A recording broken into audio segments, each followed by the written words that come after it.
Hi, everyone, and welcome to the Aaron White Show. And I'm your host, Aaron. Today, we have a fantastic guest, Geoff Wulff, also known as Wulffy. Wulffy is the owner of Off Access Apparel, and he's a FIFO worker. Welcome to the show, Wulffy. Thanks for having me, Whitey. Good to talk to you. It definitely is. Hey, can you please tell me the story behind Off Access, from the original idea to what it is now, and what you'd like it to become? So that idea came about over 10 years ago. I was an apprentice carpenter, and the logo, like the A of Access, is actually like a template for a set of stairs. So we're building a set of stairs, and I housed out this template, and I just looked at it, and straight away I was like, "That's a sick logo," and it just popped into my head, and I just went, "That's Off Access," and that idea sat in my shed for well over 10 years, just collecting dust. Because back then, I guess there was no like social media, Instagram and all that. It was basically, you'd have to like set up a shop and try and get the word out. But I guess as time went by, and I've been in the mining game for 10 years now, I just want more, and I want something different. And yeah, it's definitely time to bring it to life, and it's definitely alive and breathing today. So yeah, we launched it a couple of weeks ago, and we're off and racing. So what is it? Is it just gym wear? Is it casual wear? What type of clothes? Yes. So we want to focus on, active wear and a bit of gym wear. Like I'm a bit of a gym goer, and yeah, street wear would be good. That's all the things I like to wear, really, I guess. Like I'm nearly 36 and I'm still running the black skinny ripped jeans and the Nana Judy shirts, rather than the button-up collared business. So, yeah, it's definitely the area or the avenue I want to go down. And I've been told quite a few times that I don't dress age appropriately, and I'll take that as a compliment. So, yeah, that's the style we want to run with, and we're just gonna go from there and see how it goes. Nah, totally fair enough. So the wording Off Access, has that got like proper meaning? Like, has that got like a different meaning? Like you want to... Yeah, to us it does. I mean, it's not just me on board with this; it's another mate of mine.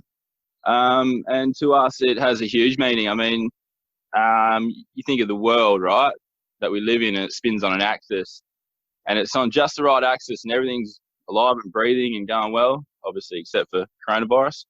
And so you look at your world as an individual, and if it's not, if it's not on the right axis, if it's not spinning right, things aren't going well. And I've had that in my life, and I've had to adjust it. That's our slogan: adjust your tilt. It's like, if something doesn't serve you, and you're not happy, you got to change it up. You got to adjust your tilt, because your happiness is key. And I've done that a couple times in my life. Like on paper, I'll go a bit personal here. On paper, a few years ago, like, I had everything. I had a beautiful wife, 2 amazing kids, a house, 2 cars, a dog, 6 chooks, good mining career. So on paper, like, I was styling, but in reality, I was just miserable. And yes, I mean, my wife and I aren't together today, but we're literally best friends. But it's just something that had to happen for us to become happier. And so, we adjusted our tilt, so to speak, and we're better off for it. And that's kind of what we're promoting. I mean, it's mental health, it's positivity, it's all that, Can you dive into you said you had everything on paper, but you're miserable. I think I stuffed that word up. But yeah, why were you miserable? What was going on in your head? I was unmotivated. Yeah, I mean, we were together for 14 years, so that was a pretty good run since the ages of 15 and 17. And I guess it just ran its course a bit. And yeah, I mean, like, it was just stale. And we tried a few things, and counselling and whatnot, but the writing was on the wall. And yeah, I won't really go into it, but yeah, we just decided to go separate ways. And like I said, like, my ex-wife is literally one of my best friends to this day. She's the mother of my kids, and I, wouldn't have it any other way.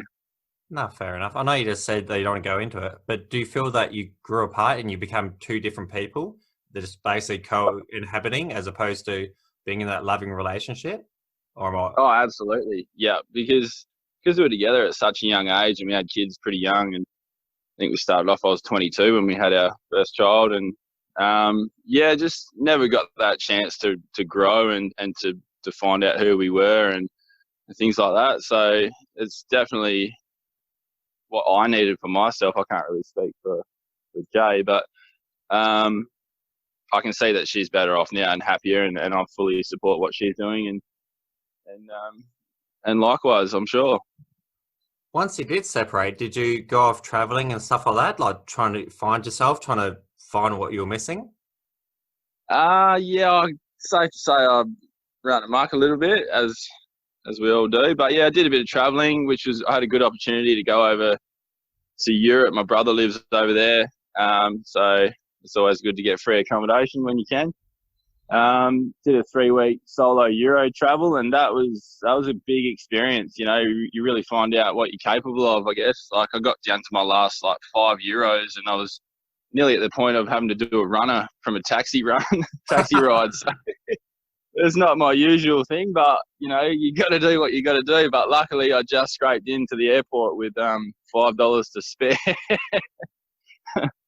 I think things like that make you, though. Like, you have to go through those experiences to obviously develop as a person. And I don't know, I won't say appreciate what you got, because that's a different scenario altogether. Yeah, I think we're here on this planet to like experience life. And the thing is, we're on a deathbed. We want to look back at all these different experiences and have a laugh and go, oh my God, I can't believe I just did that.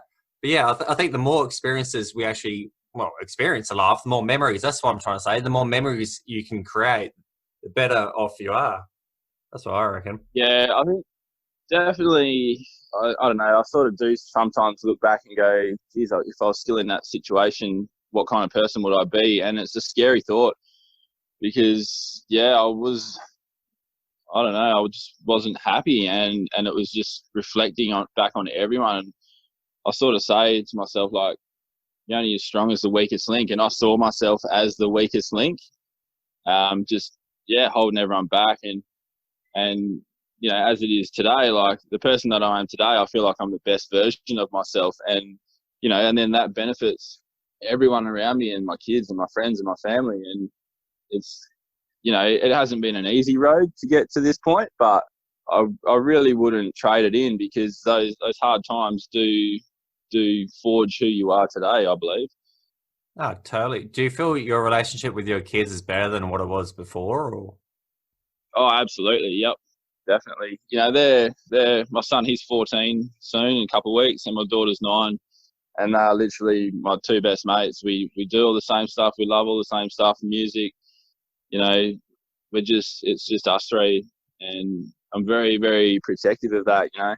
I don't let anyone sort of be around them or things like that. You know, it's my world. Yes, I guess when you get a new girlfriend, you got to definitely do not filtration. You got to like definitely know that they're the right one before you introduce them to the kids, eh? Yeah, that's exactly right. Yeah, it's not a good look, I guess, if you if they're meeting numerous amounts of people, but that's not a thing anyway. Yeah, I've definitely had a few hit and miss efforts there, and at the moment I've just shut all the doors. I'm like, not interested. I'm just focusing on work, focusing on off axis and my kids. And like I said, I'm very protective of like them, but also my mental health, my emotional health, because yeah, I mean, I'm the type of person that when I go down for ages. Like, I just get like depressed, and it's just better off just being on my own and just doing my thing, focusing on me. And it's really starting to pay off. Yeah, I can definitely see it is paying off with your clothing brand and just moving. You sound quite positive, and you definitely sound like you're in a good place. What's your arrangement? Like, how often do you get to see your kids? What roster you're on at the moment as well? Well, my roster's a 2 and 2 roster, 2 weeks on, 2 weeks off. But because of the COVID, we've just gone to 4 and 4, which is brutal. I just come back from 4 weeks on, but we're switching back to the 2 and 2, which is good. But as far as having my kids, it's pretty much just whenever. You know, they're old enough to pick and choose. If they feel like coming to me, they'll come here. If they want to go to their mums, they go there. And Jay and I work well together as well. Like if she's got plans, I'll hold the fort. If I've got plans, she'll hold the fort. It's like literally the best setup. It's all good. Oh, it definitely does sound like an awesome setup. We might head back to the off access. So what type of marketing are you doing for that? Are you hitting up TikTok? I can see on Instagram doing there's some pretty professional looking photos. What's your marketing like going forward? So Instagram, we started on there, and the Instagram's looking really, really sharp at the moment. So my partner in this, he's one of my oldest and best mates, and he's the wizard behind all the editing, the photos, the videos. So it was a no-brainer that, you know, when I sort of went to him, I'm like, hey man, I got this idea, thinking about cranking up this brand. He came, and straight away he's just like, yeah, let's do it. So he's on board with this. We've just jumped onto the Facebook as well. It's early days, like I said, I've just come off 4 weeks up on a mine site, so we kind of launched it a couple of weeks ago and let it do its thing, and then we've just had a bit of a rest on it. So I'm back home now, and I'm just gonna get the team organised. There's 3 of us, and we're going to put our heads together and see which direction we want to go. Because obviously at the moment it's a numbers game. You know, we've only got haven't even got 200 Instagram followers yet.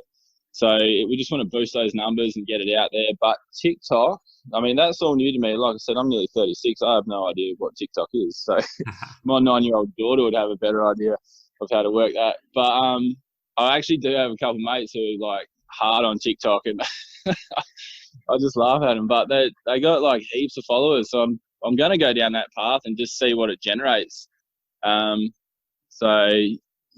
So from there, it'll obviously filter across to Instagram and then the online store, and that's kind of the path, I guess, for now. We're just going to a bit of trial and error, really, to see what works, what doesn't. Are you going to do a kids range? Ooh, I don't know yet. I don't know. What I've actually done, this is a bit of top secret information, Whitey. No one's going to hear it besides 50 million people because of a great listen base. Righto. So what I've been doing is I've kind of been using my kids as test dummies, because at the moment everything's pretty much black and white, because that's kind of what I like to wear, and I'm a little bit scared to throw a bit of colour in there, but we obviously do want to go down that path. But so everything I order to create the content and the footage and the videos and the pictures, I also order the kids a bit of a custom thing, with a different logo set up with a different colour. So they're loving it. They're getting all this wicked merch, and get to test run it for me, and I get to see what it looks like. So as far as the kids range, we'll just wait and see on that one. I think we need to build the numbers up a bit before we go down that path. See, that'd be pretty cool, having your kids on TikTok doing all those TikTok dances and stuff, representing the brand. So if they've got the different t-shirts on, and if they do build a followership, not saying you should use your kids for business gains, but lots of people do, who cares? But yeah, I think it'd be quite cool, especially if they get a followership. They're like, these kids are really cool. It's oh my God, look at that cool t-shirt. What is that? And that can get it down that way. Yeah. Hopefully I'll use them as a last resort, if I get desperate, I'll just throw them under the bus and be like, right, get out there and promote it. No, we've got a bit of a game plan for TikTok, to be honest. It's going to be more of the professional videos that we crank out with drones and things like that. So I don't know if I'll get my kids in front of the screen. I think their mum would kick my ass if I did that. Nah, fair enough. Hey, you said there's a third partner, so you got one you said was your best mate for 8, or do you want to give a shout out to your 2 partners, or not? Oh, I can do. Yeah, my best mate Mike. He's the wizard with the editing and that. His work is insane. And then just before I was about to launch, I was up north, and I was spending hours in front of the laptop after a 14-hour day, and my head was just a mess. And I was chatting to my sister, And yeah, basically she could tell I was struggling with it. I'm not really tech savvy. And she's like, what do you need? And I thought, all right, I'll just test you out. And I basically just landed all these things on her plate. And literally within an hour, she'd come back and gone, yeah, I've done it. I'm like, which bit? She's like, all of it. And I'm like, right, you're on board. So yeah, she's the one behind the scenes doing all the tech stuff and marketing and things like that, which is really handy. So it takes a lot of pressure off, and I can focus on other things. Hey, so who actually influences you? This time last year, I had the privilege of meeting a couple of young guys from Perth, Lewis and Alex Nolan, and they're doing some really good things with their brand and e-commerce. And I've sort of caught wind of them through a family member. My stepbrother is good mates with them. So I was just checking out their page and seeing what they do. And yeah, I had the privilege of meeting them, and then actually getting on a plane with them and going over east and sort of seeing what they do and how they do it and how they create their content. And yeah, so those guys are a huge influence to me, the Nolan Bros. And when we were over there, it was sort of like, I think it was Alex. He's just sort of, we've done everything we needed to do for the day, and we've gone back to the Airbnb and we're having a few drinks. And next minute, he's like right up in my grill. It was a nice moment. And he's like, what are you doing? What are you doing? I'm like, what do you mean? What am I doing? And he's like, what are you doing with your life? And I'm like, oh, hey, stuff. I'm going all right. Like, got a good mining job, this, that, and the other. And he's like, really? Is that what you were put on this earth for? I'm just like, and it just snapped my brain into gear. And I'm like, nah, there's more. I want more. And he goes, right, what are your dreams? He basically asked me, like, if I didn't have to worry about a job or money, what would I do? And now this question got asked to me over 10 years ago when I first created the logo. And so this dude was trying to get me to think outside the box a bit. And so I just said straight up, I said, oh, Off Axis. And he's like, what's that? I said, oh, it's a brand, like a clothing brand. And this dude 10 years ago kind of laughed at me. And I was just like, in my head, I was like, for you, man. If you ask someone a question like that, no matter what the answer, you should support it and encourage it. But this dude was just like, he just put it in the bin, really.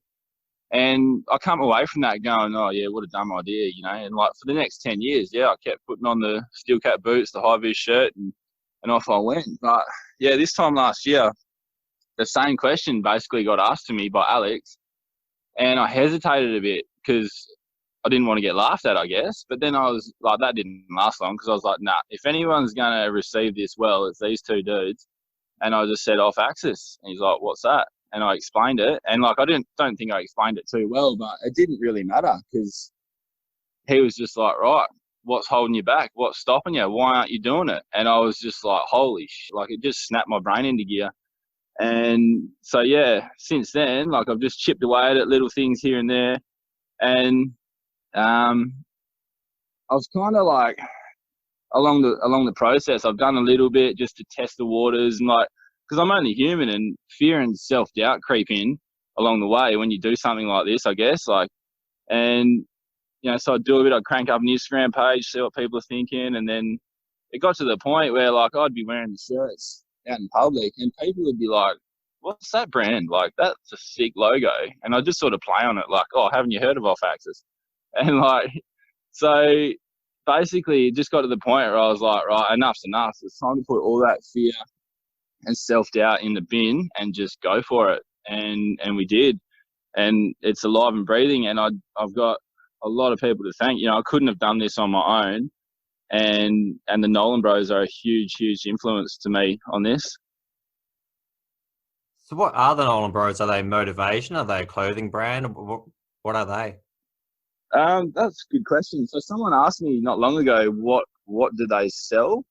And that this was a picture of them on a motorbike on a beach in Bali.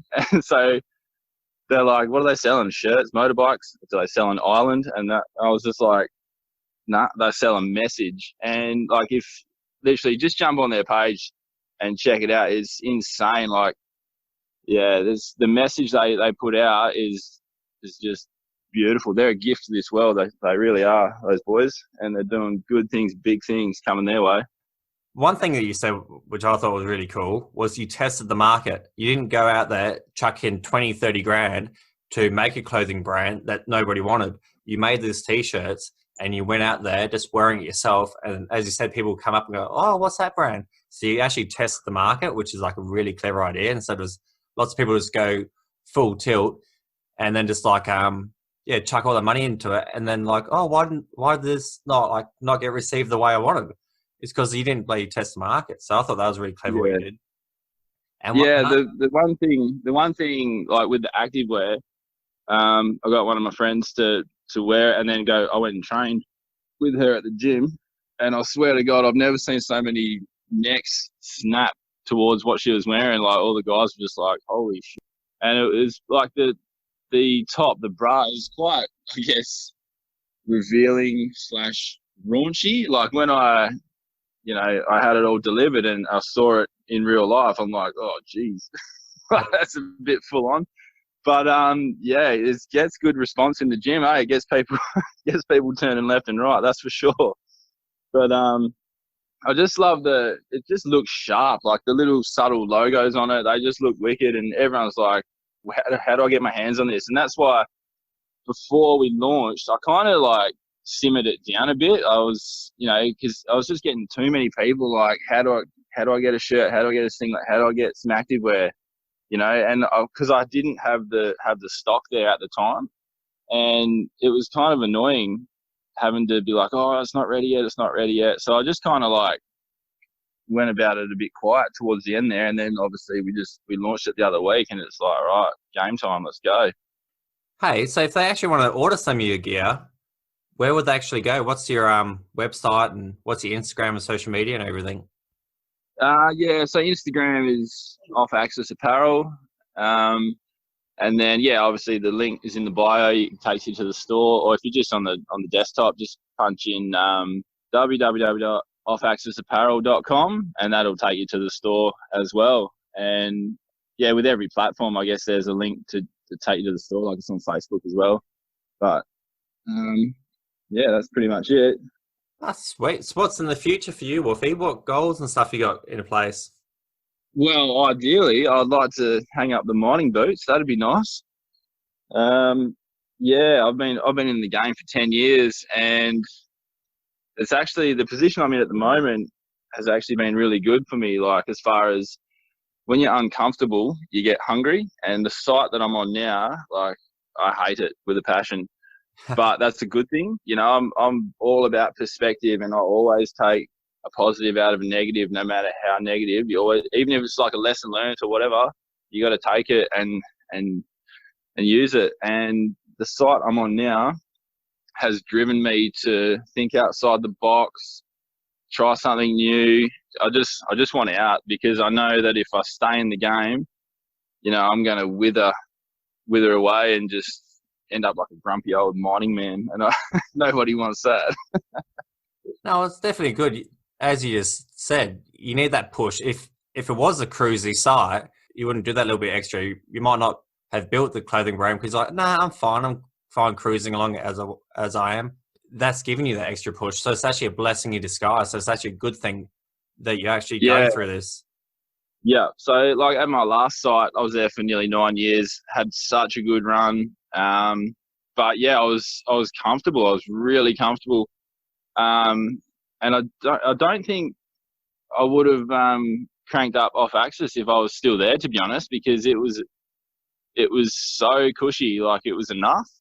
And and then a few things happened, and I changed sites, and like it's motivated me to push for something else. I mean, at my last site, like I labeled that as like I had a career there, and now at this site, I don't see it as having a career. Like it's just a means to an end. And if you're not really striving or pushing to excel in your job, like what's the point? Like that's what I think. I just don't want to be a number that just rocks up, gets on a plane, goes around, trundles around in a dozer and pushes dirt. Like I always want to try and achieve something, and out there, I'm just like, I've lost the love. Yeah, I'm physically there, but mentally, like I'm somewhere else. I'm in off-axis headquarters type thing. So it's been good being there. It's kept me hungry for trying other things, and yeah, it's up and running. And I'm pretty keen to see where it goes. I mean, I know what I'm like when I sink my teeth into something and good shit happens. So, you know, it's not impossible for me to hang up that 6-figure job, you know, down the track and focus on the brand. I truly believe that it can go that way.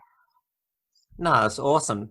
So as you just said, you're in your dozer, pushing your dirt. Physically, you're there. Mentally, you're actually formulating off access. Are you listening to podcasts while you're in the dozer, or listening to self-improvement, stuff like that, or not doing that just yet? Yeah, I listened to a few books actually. Like, I can't remember what they're called. Like a few podcasts I've been running a bit lately. Like I've been listening to yours actually last week. They were actually really good. A few familiar voices on there. And also, the Nolan Bros, they do a podcast as well, and it's good just to hear like what they do. They delve into like their personal routine and how they get started for their day, and you know, I've known them for a while now, and I know a bit about them, but just it's a whole nother aspect to listen to their podcast. I think is quite motivating as well. Like in the dozer and that, or in the machines, like you get sick of listening to the same music for like 2 weeks straight, and it's good to mix it up with some actual motivational talk. Like I throw in a bit of Joe Rogan podcast. He's pretty interesting. But yeah, definitely the motivational stuff. Actually, one of them is I used to listen to audiobooks. One of them's called The Secret. That is just mind-blowing, that one. It's just basically explaining that your thoughts do become reality, and I can honestly say that's true. Like a few things, like basically the life I'm living now is exactly that. Like when I was saying before, back when I was married and miserable, no offense to Jay, but like I just remember standing at the kitchen sink doing the dishes, looking out the window to the blue sky. Just my head was somewhere else. It was just, I just wanted to be on the beach by myself, just not hurting anyone, just doing my thing. And like literally, as I'm speaking to you right now, I'm sitting on my balcony. There is not anything in front of me except the beach, and it is beautiful. And it's so good for the soul. It's definitely what I need. And yeah, my thoughts have become my reality.